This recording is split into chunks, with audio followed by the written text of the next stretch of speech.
Welcome the students of 10th class. बच्चों, फिर आप इरशाद सर के सामने एक और वीडियो देखने के लिए रेडी।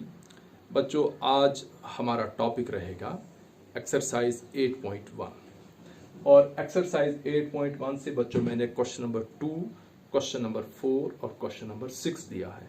क्वेश्चन नंबर 1 हम लास्ट टाइम किया। अब रहा बच्चों इसमें क्वेश्चन नंबर 3 और क्वेश्चन नंबर 5।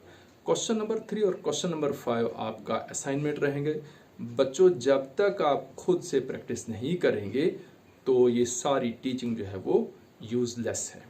ठीक है बच्चों, आप ध्यान से देखेंगे कि मैं यहाँ स्टेप्स ले रहा हूँ, जो मेरा यहाँ प्रोसीजर है एग्जैक्टली सेम प्रोसीजर आप अपनाएंगे। तो बच्चों हम वीडियो स्टार्ट करते हैं। देखिए बच्चों, मैं पहले क्वेश्चन नंबर 1 लेता हूँ, क्वेश्चन नंबर 2 यहाँ मैं लिखता हूँ क्वेश्चन नंबर 2 और यहाँ मैं लिखता हूँ सोल्यूशन। बच्चों, क्वेश्चन नंबर 2 है कि in figure 8.13 find tan p and cot r। यहाँ आपके पास फिगर दी हुई है बच्चों, ये बुक पे फिगर दी हुई है।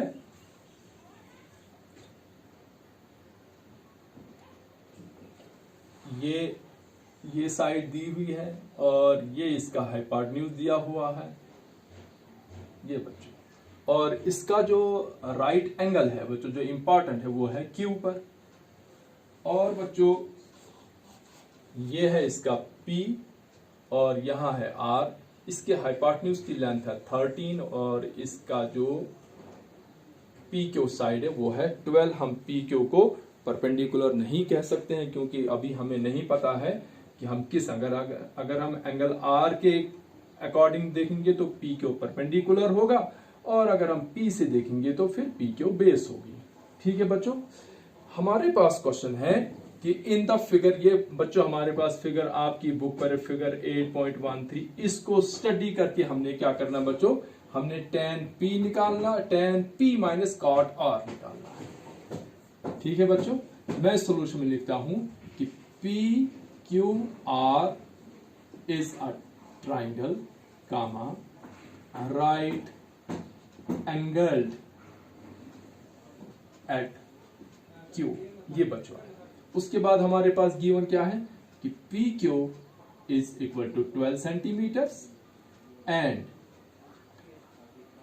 PR equal to 13 centimetres. ये बच्चों पहला स्टेप जो होगा आपकी, जब आप क्वेश्चन करेंगे तो आपके सॉल्यूशन का पहला स्टेप कि आप वो पोजीशन लिखेंगे जो गिवन है। ट्राइंगल है, राइट एंगल Q पर है, PQ आपका 12 है, PR आपका 13 है। अब इसके बाद आपने निकालना क्या है, P बच्चों QR हमारे पास है ही नहीं, QR equal to question mark. ठीक है, और हमने निकालना क्या है, tan P minus cot R equal to question mark. अब बच्चों क्या करना हमने, ये हमारे पास पोजीशन आई। सबसे पहली बात ये हम लिखेंगे, आप पहली बार पहलवान। अब डिनोमिनेटर में हार हार बैठा, पहले को लिखेंगे साइन, दूसरे को लिखेंगे कॉस, तीसरे को लिखेंगे हम tan। अब जाएंगे आगे, कामा, ये जो P अपान B इसका reciprocal B upon P, tan का रेसिप्रोकल cos, फिर बच्चों B अपान H का रेसिप्रोकल H अपान B और इसको हम कहते हैं sec, cos का रेसिप्रोकल sec। अब जाएंगे हम लास्ट पे, तो ये है बच्चों H अपान P, साइन का रेसिप्रोकल बच्चों कोसेक है। ये बहुत जरूरी है। जितने भी आप जो ही आप ट्रिग्नोमेट्री करने बैठेंगे, क्वेश्चन लिखने के बाद आपका जो सॉल्यूशन की तरफ फर्स्ट स्टेप होगा, पहली बार पहलवान हार हार बैठा, फिर इन्हीं 3 के रेसिप्रोकल आप लिख लो। बच्चों, अब हमारे पास जो गिवन पोजीशन है कि PQR is a triangle right angled at Q, एक बार PQ equal to 12 centimetre and PR equal to 13 centimetre. QR हमारे पास नहीं है, क्यू आर को निकालने के लिए हमें पाइथागोरस थ्योरम लेनी पड़ेगी, जैसे मैंने आपको पहली वीडियो में बताया है, उसको फिर आप एक बार वॉच करेंगे कि पाइथागोरस थ्योरम से हम राइट ट्राइंगल की दो साइड अगर दी हुई है तो तीसरी साइड हम आसानी से निकाल सकते हैं। तो एक तो हमें क्यू आर निकालना है, जब हमारे पास क्यू आर आएगा फिर हम tan p निकालेंगे, फिर cot r निकालेंगे, tan p की वैल्यू से cot r की वैल्यू सब्ट्रैक्ट होगी और हमारा आंसर निकल आएगा। अब हमने बच्चों क्यू आर निकालना है, तो हम जाएंगे Pythagoras theorem in right triangle P Q R. बच्चों पाइथागोरस थ्योरम क्या कहती है कि ये जो हाइपोटेन्यूज है, यहाँ हाइपोटेन्यूज कौन सी साइड है बच्चों, पी आर स्क्वायर, सबसे लंबी साइड का स्क्वायर किसके बराबर, छोटी दो साइड से स्क्वायर हुआ, यानी P Q square plus Q R square. हमने बच्चों क्या निकालना, क्यू आर, तो क्यू आर वहीं रहेगा, पी क्यू को हम ट्रांसपोज करेंगे तो हमारे पास आएगा P R square minus P Q square equal to Q R square, क्योंकि यही दो साइडें हमारे पास दी हैं, इनको सब्ट्रैक्ट करके हम निकाल सकते हैं। This gives us P R हमारे पास कितना बच्चों, 13 square of 13 minus square of 12 equal to Q R square. 13 का स्क्वायर बच्चों कितना होता है, 169 minus 144 equal to Q R square. तो ये बच्चों 9 माइनस 4 तो 5, ठीक है बच्चों, 16 माइनस 14 तो 2, तो हमारे पास आया Q R square equal to 25। This means Q R equal to square root of 25, क्योंकि स्क्वायर उधर जाकर रूट हो गया। This means Q R equal to 5। तो हमारे पास जो क्यू आर की साइड है वो 5 निकल आई। यहां भी हम क्यू आर कितना लिखेंगे बच्चों, 5। अब हमारे पास 3 की 3 साइड्स। अब हम अगले स्टेप पर जाएंगे, tan p। बच्चों यहां लिखेंगे हम tan p इक्वल टू, उधर जाएंगे, ये है tan p अपान b, यहां लिखेंगे हम आराम से p अपान b। p अपान b मीन्स परपेंडिकुलर और बेस। अब जाएंगे हम ट्राइंगल में, p यहां है एंगल, तो बच्चों इस एंगल के अकॉर्डिंग परपेंडिकुलर कौन सा होगा, अपोजिट साइड यानी क्यू आर, तो यहां लिखेंगे हम क्यू आर अपान बेस। तो बच्चों इस एंगल के अकॉर्डिंग बेस कौन सी है, पी क्यू, तो यहां लिखेंगे हम पी क्यू। तो बच्चों ये कितना बना, 5 अपान 12 आया हमारे पास। This means tan p equal to 5 upon 12। इसको बॉक्स में हमने बंद कर दिया, ये हमारे पास एक वैल्यू आई। अब बच्चों हमने क्या लेना है, cot r, यही हम लिखेंगे cot r इक्वल टू, तो cot बच्चों tan का रेसिप्रोकल है, ये p अपान b था तो b अपान p लिखेंगे, ठीक है बच्चों। लेकिन यहां हम रेसिप्रोकल नहीं लेंगे, पी क्यू अपान क्यू आर नहीं लेंगे, क्योंकि अब हमारा एंगल कहां जाएगा, आर पे। अब हम इसको हटाकर एंगल यहां ले लेंगे आर। अब बच्चे बताओ बेस, इसके अकॉर्डिंग बेस कौन सी है बच्चों, क्यू आर, तो यहां लिखेंगे हम क्यू आर अपान, इस एंगल को लेकर परपेंडिकुलर कौन सी साइड है बच्चों, पी क्यू, तो यहां लिखेंगे हम पी क्यू। और बच्चों ये है 5 अपान 12 फिर से। This means cot r equal to 5 upon 12। अब हमने क्या करना है, इन्हीं को सब्ट्रैक्ट करना है, तो बच्चों tan p minus cot r gives us 5 upon 12 minus 5 upon 12 equal to 0। तो 10 tan p minus cot r equal to 0। बच्चों समझ आई आपको, मैं सारे स्टेप्स रिपीट कर रहा हूं, कैलकुलेशन आप कर सकते हैं। पहला स्टेप आपने लिखना है गिवन क्या है, ये गिवन आपने लिख लिया। निकालना क्या है, यहां हमें दो साइडें दी थी, तीसरी साइड निकालनी है। और जो हमारे पास यहां पूछा था इसने कि tan p minus cot r, ये tan p minus cot r लिया हमने। अब हम पहले हमने क्यू आर निकालना है, तो हम राइट ट्राइंगल में गए, पाइथागोरस थ्योरम अप्लाई की और यहां से हमने क्यू आर निकला क्यू आर। वो क्यू आर की वैल्यू हमने यहां भी दे दी, वो क्यू आर की वैल्यू हमने यहां भी दे दी। अब ट्राइंगल की तीन साइड्स हमारे पास आ गए। अब हम देखेंगे, हमसे पूछा क्या है, tan p minus cot r, या पहले हम tan p की वैल्यू निकालेंगे फिर cot r। जो ही हम tan p यहां लिखेंगे तो हम यहां नहीं, पहले यहां जाएंगे, ये tan है, tan किसके बराबर, P अपान B, लिखा हमने सामने P अपान B। अब हम गए इस ट्रायंगल में, यहाँ एंगल P है, हम P पर बैठ गए और देखा कि परपेंडिकुलर कहाँ और बेस कहाँ है। इसको देखकर परपेंडिकुलर यहाँ, बेस इसके एडजेसेंट से, ये हमने वैल्यू डाल दी।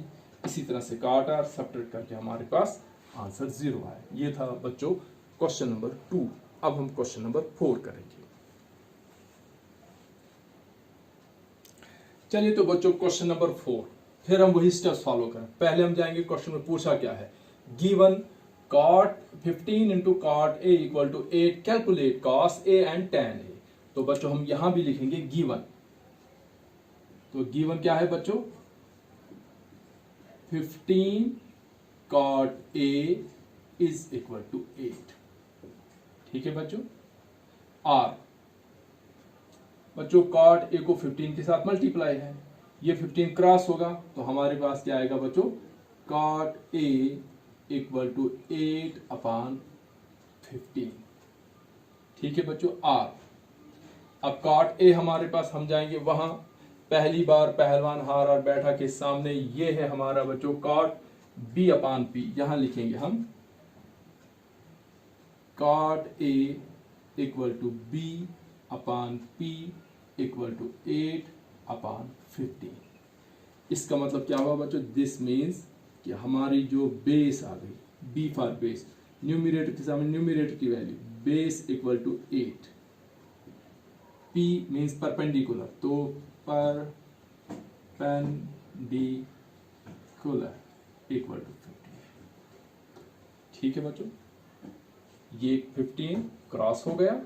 cot वहां से देख हमने किसके बराबर है, बेस अपन परपेंडिकुलर, न्यूमरेटर के सामने न्यूमरेटर, तो बेस के सामने 8, p के सामने 15, तो परपेंडिकुलर के सामने 15। इसका मतलब दो साइडें तो मिल गई हमें, लेकिन हाइपोटेन्यूज हमारे पास नहीं है, हाइपोटेन्यूज हमारे पास नहीं है। एक चीज हमने ये निकालनी, और हमने क्या निकालना है कि कैलकुलेट cos a, फिर कहता है cos a equal to question mark, ये भी निकालो, एंड tan a, यहां लिखते हैं नीचे tan a equal to question mark. अब हमें बच्चों तीन चीजें निकालनी है, हाइपोटेन्यूज निकालना है, फिर cos a निकालना है, फिर tan a निकालना है। हम चाहे तो बच्चों बगैर ट्रायंगल के भी इसको कर सकते हैं, क्योंकि यहाँ सीधा परपेंडिकुलर बेस और एंगल एक ही दिया है, लेकिन हम प्रोसीजर के अकॉर्डिंग चलेंगे। ये हम बच्चों बनाएंगे ट्रायंगल, ये बन गई राइट ट्रायंगल। देखो बच्चों cos a यहाँ है, cos a tan, इसका मतलब a एक्यूट एंगल है, आप चाहे तो a यहां रखें चाहे वहां रखें, तो b यहां और c यहां, ये परपेंडिकुलर, ये 90 का एंगल आपका है। ठीक है बच्चों। अब देखिए, डाल दो बच्चों, हाइपोटेन्यूज के लिए क्या करेंगे हम, in right triangle A B C, hypotenuse कौन सी साइड है बच्चों, A C square equal to A B square plus B C square, और A C square equal to, देखिए बच्चों बेस हमारे पास एंगल ए के अकॉर्डिंग बेस कितनी है 8, और एंगल ए के अकॉर्डिंग परपेंडिकुलर कितना है 15। ठीक है बच्चों, बेस 8 क्योंकि ए यहां है एंगल, और परपेंडिकुलर 15, तो परपेंडिकुलर यहां है, तो ए सी, ए बी कितना निकला बच्चों, square of 8 plus square of 15, तो बच्चों ए सी स्क्वायर हमारे पास कितना है 64 प्लस 225, और A C square equal to 5 और 4 कितना बच्चों 9, यहाँ हुआ 8 और यहाँ हुआ 2, यानी this gives us A C equal to square root of 289, this means A C equal to 17। तो बच्चों ये साइड हमारे पास कितनी आ गई 17, हमारे पास तीनों साइड आई। अब हमने पहले निकालना है cos a, फिर निकालना है tan a। तो बच्चों cos a इक्वल टू, जो ही cos की बारी आई तो हम ऊपर जाएंगे, ये है cos b अपान h, सामने लिखेंगे हम b अपान h, यानी बेस, तो बेस हमारी कितनी है बच्चों 8, अपान हाइपोटेन्यूज हमारा कितना निकला बच्चों 17, 8 अपान 17 आ गया एक आंसर। उसके बाद क्या था बच्चों tan a, and tan a, फिर जाएंगे हम ऊपर, ये हमारा tan, P अपान B, यहाँ लिखा हमने P अपान B। बच्चों परपेंडिकुलर कितना है 15 और बेस कितनी है बच्चों 8। ये हमारे आंसर। इस तरह से हमने बच्चों क्वेश्चन किया। अब इसके बाद में कर रहा हूँ क्वेश्चन नंबर 6। क्वेश्चन नंबर 5 इसके बाद है, वहां भी बच्चों P बाई क्यू की फॉर्म में वैल्यू दी है। न्यूमरेटर को जाएगा, डिनोमिनेटर को जाएगा। तीसरी साइड पाइथागोरस थ्योरम से निकलेगी। जब आपके पास तीनों साइडें ट्राइंगल की आ गई, फिर आप कॉस टैन कॉट जो भी रेशियो निकालनी है वो यहां से देखेंगे और ट्राइंगल से वैल्यू डालेंगे। अब हम लेते हैं क्वेश्चन नंबर 6। चलिए तो बच्चों क्वेश्चन नंबर 6 है, if angle A and angle B are acute angle such that cos A equal to cos B, then show that angle A equal to angle B। हम बच्चों क्वेश्चन को ध्यान से पढ़ें। कहता है कि किसी भी ट्राइंगल में, और हमें पता है कि ये जो ट्रिग्नोमेट्री है it is applicable to right triangle. Right triangle की बात कर रहा है तो उसमें एंगल ए और एंगल बी दोनों ही एक्यूट है। जब एंगल ए और एंगल बी एक्यूट हुआ ट्राइंगल में, इसका मतलब अगर हम ट्राइंगल का नाम ABC रखें, उसमें A B acute B B acute, तो 90 डिग्री का एंगल कहाँ रहेगा बच्चों C पर। तो हम यहाँ ट्राइंगल का नाम लिखेंगे, यहाँ पहले ही हम C डाल देंगे और ए हम चाहें तो यहाँ रखें, चाहे तो यहाँ, इससे कोई फर्क नहीं पड़ेगा। आप ए वहां रखो, ऊपर रखो, और बी नीचे रखो, या ए नीचे बी ऊपर, इससे फर्क नहीं। हाँ फर्क पड़ेगा अगर हम C को 90 पर नहीं रखेंगे। तो बच्चों आ गया कि ए और बी दोनों ही एक्यूट एंगल है, सच दैट cos A और cos B जो है वो इक्वल है। हमें कोई टेंशन नहीं लेनी है, हमें cos A यहां से ढूंढना है, cos B भी यहीं से ढूंढना है। cos A cos B की वैल्यू सामने सामने आएगी, जो साइड सेम होगी कैंसिल हो जाएगी और आपका क्वेश्चन निकल आएगा। ठीक है बच्चों, अब हम आ जाते हैं और फिर हमें शो करना है कि angle A equal to angle B, यानी angle A equal to angle B means हमने प्रूव करने की कौन सी ट्राइंगल है, आइसोसेलेस ट्राइंगल, उसी में तो एंगल A और एंगल B इक्वल होता है। ठीक है बच्चों, अब क्वेश्चन में कंक्लूड करता हूं। क्वेश्चन क्या है कि आपके पास एक ट्राइंगल है जिसमें दो एंगल A और B एक्यूट है, इसका मतलब C पर 90 का जाएगा। और दूसरी कंडीशन उसमें गिवन है कि cos A जब आप निकालेंगे, cos B जब निकालेंगे, वो वैल्यू इक्वल करनी है आपने। वो वैल्यू इक्वल करने के बाद आपने बताना है कि क्या एंगल A और एंगल B इक्वल है या नहीं है। उसके बाद बच्चों गिवन सॉल्यूशन में पहले given angle A and angle B are acute angle. Clear, number 1। Number 2 हमारे पास और क्या गिवन है, cos A is equal to cos B, ये भी गिवन है। और हमने प्रूव क्या करना है, शो या टू प्रूव ए की बात हुई बच्चों। टू प्रूव हमने करना है कि angle A equal to angle B। ये जब हमने प्रूव करने के लिए पूछा तो हमें प्रूफ चाहिए, तो बच्चों प्रूफ हम क्या लिखेंगे। ठीक है बच्चों, चलिए सबसे पहले हम क्या करेंगे, in right in triangle ABC, in triangle ABC comma angle C is 90 degree. क्यों? क्योंकि A और B एक्यूट हो गए। ठीक है बच्चों, अब हमें क्या करना है, cos A निकालेंगे और cos B निकालेंगे। cos A इक्वल टू, क्योंकि यहां वैल्यू कोई नहीं निकाली, cos A गए हम बच्चों cos के सामने। cos किसके बराबर है बच्चों, B upon H equal to. अब एंगल A के अकॉर्डिंग बेस कौन सी है, तो एंगल A यहां है बच्चों, एंगल A, तो बेस कौन सी है बच्चों, AB या AC, तो AC बेस है, ये लिखा हमने AC अपॉन हाइपोटेन्यूज कौन है, AB। So this means cos A equal to AC upon AB। निकाली हमने cos A की वैल्यू।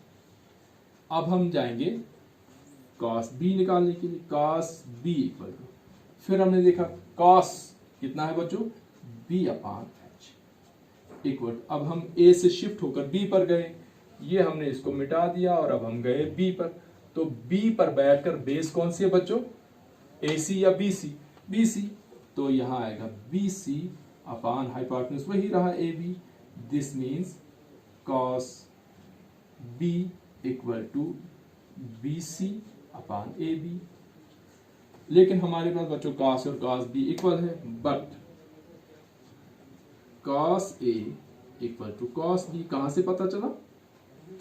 ये तो गिवन है, बिकॉज गिवन। डाल दो वैल्यू, इसका मतलब ये हुआ दिस इंप्लाइज कॉस ए की वैल्यू क्या है बच्चों? A C upon A B is equal to B C upon A B. बच्चों ए बी और ए बी कैंसिल हो जाएगा, ये कैंसिल हुआ, तो हमने क्या प्रूव किया? This implies A C equal to B C. बच्चों ये कैंसिल ऐसे भी होता है, मैं यहां अलहदा से कर रहा हूं, A C upon A B equal to B C upon A B. बच्चों इक्वल टू के सामने अगर दोनों डिनोमिनेटर सेम हो कैंसिल हो सकते हैं, दोनों न्यूमरेटर सेम हो कैंसिल हो सकते हैं, लेकिन अगर न्यूमरेटर डिनोमिनेटर सेम हो तो वो कैंसिल नहीं होगा। कैसे होगा?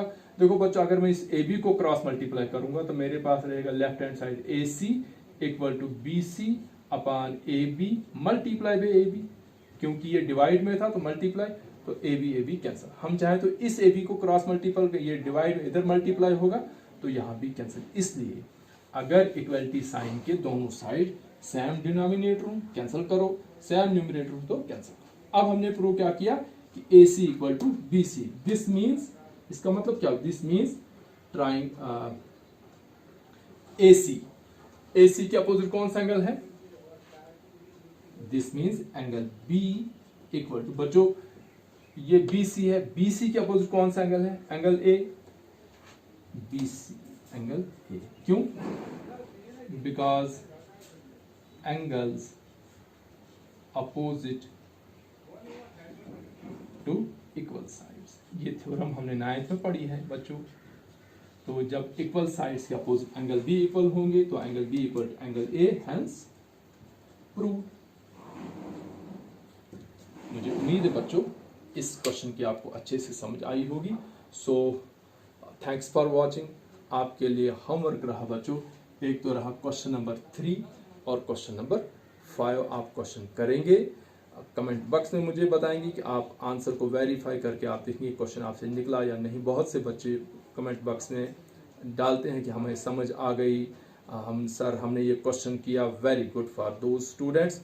और जो नहीं करते हैं या अभी भी जिनका मूड नहीं बन रहा पढ़ने के लिए, वीडियोस निकालो। ट्रिग्नोमेट्री का चैप्टर बहुत इंपॉर्टेंट चैप्टर है, तो इसकी एक एक वीडियो को बार बार देखो और क्वेश्चन को करने की पूरी कोशिश करो। So thanks for watching.